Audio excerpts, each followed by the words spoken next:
My name is Jesse, for some of you that don't know, and I absolutely love testimonies.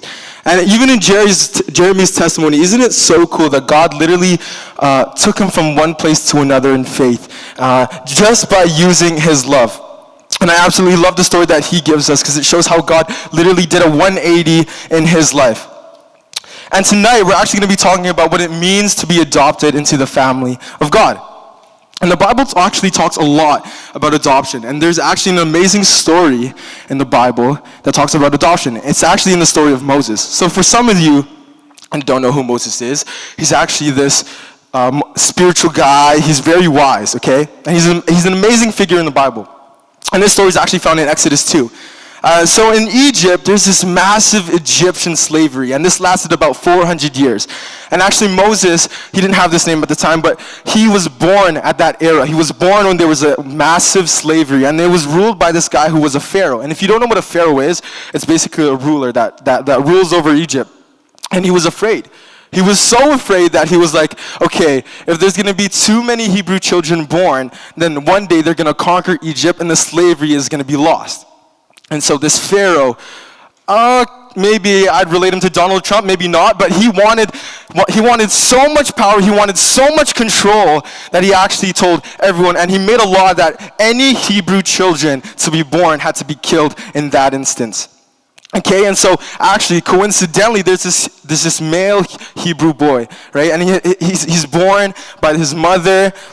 And there's this new law that comes in, and his name is Moses, but he doesn't have that name yet, and I'll get into that a little bit later. But he's born, and so his mother's panicking. She's like, what do I do? What do I do now? Now they're going to try and find my baby boy. They're going to try and kill him. And so what she does is she hides him for 3 months. 3 whole months. Everyone say 3. I can't even hide my box of Oreo cookies for 2 weeks without my parents finding it. Like, how did she hide this baby for absolutely 3 months? It was amazing.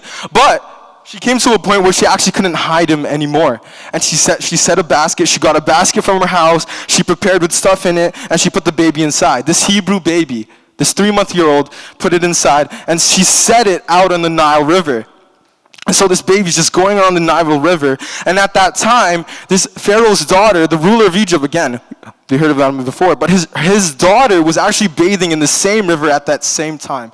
And I find that so ironic. But she's bathing, and she sees this baby, a baby in a basket. She finds it, and she has so much pity towards this baby, and she ends up actually adopting him as her own son. And she names him Moses. And so that's where his name comes in. He's named Moses. And Moses actually means, in Hebrew, it means to be drawn out of the water. And in Egyptian, was close to the word for son. Okay, so this process of adoption absolutely changed Moses' life, which gave him a new identity, with new opportunities, with a new family, and a different perspective in his very own life. Okay, and all of us are orphans. I want you to understand that all of us are orphans, and just like Moses.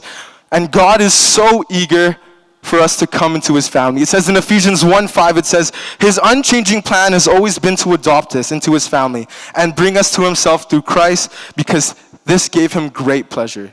You see, friends, when we accept Jesus into our lives and we allow him to adopt us, we are also given this new identity, this new sense of belonging, this new significance, and this new perspective in life. You see, slavery is common in biblical times, and it's even evident in the story of Moses, right? And so you could literally go down to the slave market and purchase a man and a woman. It's completely bizarre.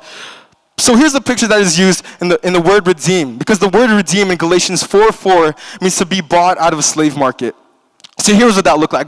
I'll put that in perspective. So Jesus Christ went down to the slave market. There you were on the auction block. He paid the price for you and took you and marked you straight down to the courtroom and adopted you as his own son. So not only did he forgive you and pardon you as a slave and take you out of that bondage you were in, but then he placed you in his own home as his own son and his own daughter. Isn't that amazing, guys? That's completely amazing.